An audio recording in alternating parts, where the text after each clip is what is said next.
दुनिया की नज़र इस समय इसराइल और हमास के बीच जारी जंग में है, लेकिन दुनिया के और हिस्सों में बीते कुछ सालों एक और जंग लगातार जारी है। ये जंग है रूस और यूक्रेन की। ताज़ा जानकारी के मुताबिक इस युद्ध में रूस अब हथियारों की कमी से जूझ रहा है।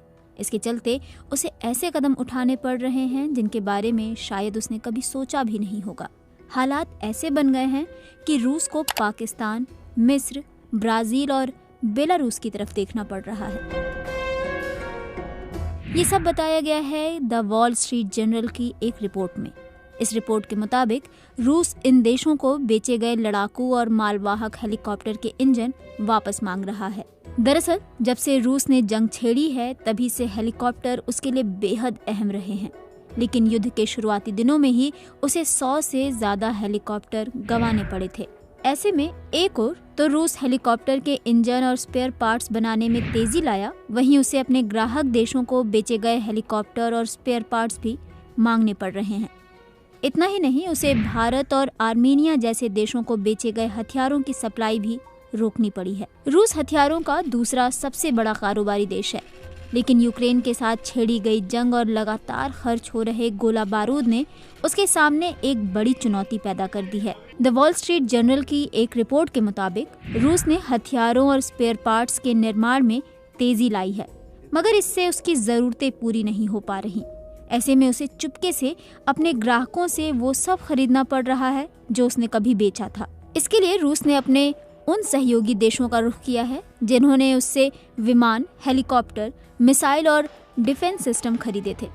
वॉल स्ट्रीट ने अपने सूत्रों के हवाले से लिखा है कि इस साल रूस ने पाकिस्तान, बेलारूस और ब्राज़ील को बेचे सैन्य और मालवाहक हेलीकॉप्टरों के इंजन वापस लेने के लिए बातचीत की है।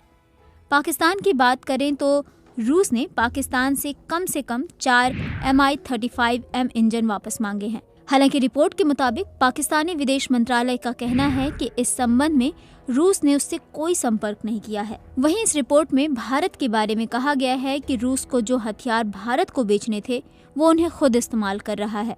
कहा गया है कि रूस अपनी फैक्ट्रियों में बनने वाले हथियारों और स्पेयर पार्ट्स को पहले ही अपने इस्तेमाल के लिए रख रहा है। हालांकि रूसी राष्ट्रपति कार्यालय और रूसी सरकार के स्वामित्व वाली कंपनी JSC रोसोबोरोन एक्सपोर्ट ने सवालों के जवाब नहीं दिए। इसी साल जून में निकेई एशिया की रिपोर्ट आई थी जिसमें ये संभावना जताई गई थी कि भारत और म्यांमार को बेचे टैंकों और मिसाइलों के हिस्से को रूस वापस खरीद रहा है।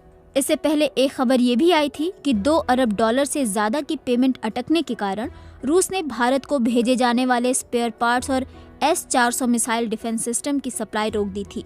गौर करने वाली बात है कि रूस भारत का सबसे बड़ा हथियार सप्लायर है, लेकिन बीते कुछ सालों में इस सप्लाई की दर में कमी आई है। Stockholm International Peace Research Institute की एक रिपोर्ट के मुताबिक साल 2017 से 2022 के बीच भारतीय रक्षा आयात में इसकी हिस्सेदारी 62% से गिरकर 45% हो गई थी।